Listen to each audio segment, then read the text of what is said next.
Thank you all for joining us today. We're excited to be here for the launch of the Task Force to Eradicate Anti-Christian Bias as outlined in the President's Executive Order. Joining me today are members of the task force and individuals who have been impacted by the anti-Christian bias. Together, this task force will identify any unlawful anti-Christian policies, practices, or conduct across the government, seek input from the faith-based organizations and state governments to end anti-Christian bias, find and fix deficiencies in existing and regulatory practices that might contribute to the anti-Christian bias. As President Trump has stated, the Biden administration engaged in an egregious pattern of targeting peaceful Christians while ignoring violent anti-Christian offenses. The president is right. Biden's Department of Justice abused and targeted Christians. Pro-life Christians were arrested and imprisoned for peacefully praying outside abortion clinics. The FBI spied on traditional Catholics in their parishes. President Biden declared Easter Sunday to be Transgender Day of Visibility. No longer.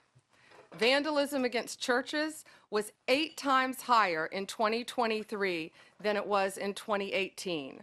And as at President Trump's directive, we ended those abuses at the Department of Justice on day 1. We dropped 3 ongoing cases against pro-lifers and redefined the FACE Act to ensure that abuse would not continue and that American tax dollars were not used to support the weaponization of our legal system to target Christians.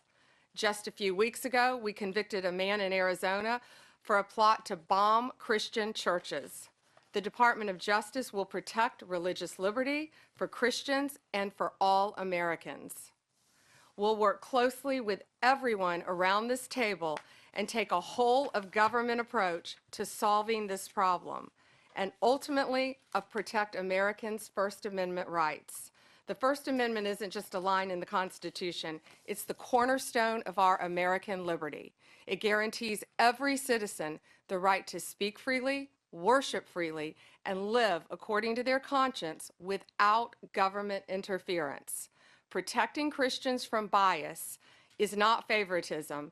It's upholding the rule of law and fulfilling the constitutional promise. Thank you to President Trump. We have an incredible opportunity, all of us around this table, to protect the rights of all citizens from discrimination based on their religious beliefs. And thank you all for being here based on this executive order, and I look forward to doing great work together. Now, Deputy Attorney General Todd Blanche has a few words. Good afternoon, everybody. First, thanks everybody for coming and for members of the task force for being here today and for your commitment to this important effort. If you look around this table and the leadership that's here, I know that combined with our shared determination to establish sound, effective policies and to push back against any form of anti-Christian or anti-religious bias that has taken root within the federal government, this will allow us to carry out the President's executive order. I want to echo what Attorney General Bondi just said. Supporting the free expression of faith is not just a constitutional principle. It is something that all forms of civil government should be encouraging. At its core, the executive order we're here to talk about today affirms a fundamental truth. Every individual has the freedom to choose their religious faith. And once made, that choice should never be subject to discrimination or bias from our government. Now, unfortunately, over the past several years, we've seen troubling signs to the contrary. We have witnessed actions that suggest an underlying bias against people of faith, particularly Christians. This task force was created to make sure this never happens again in America. We will investigate what went wrong, uncover facts, and ultimately chart a path forward. So today, we're going to hear from individuals who will share their personal stories, stories that reflect broader trends and challenges from the Biden administration's policies. Policies that, frankly, strip people of their inalienable rights. We're also going to hear from members of this task force about the ways in which anti-Christian sentiment may have shown up in their departments or their agencies.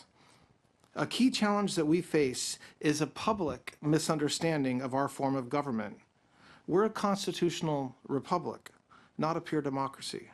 And this distinction matters because in a republic, individual rights are protected even when unpopular.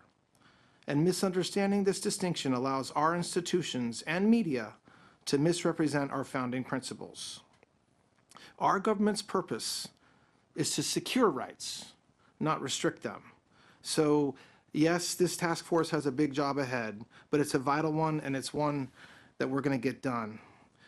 Finally, I want to thank the members of the media who are with us today. We appreciate your attention and your presence for this opening portion of the meeting. At this time, we'll be moving into our internal discussions, and so if you would please make your way out, we'll then continue with the rest of our work in a closed session. Thank you very much.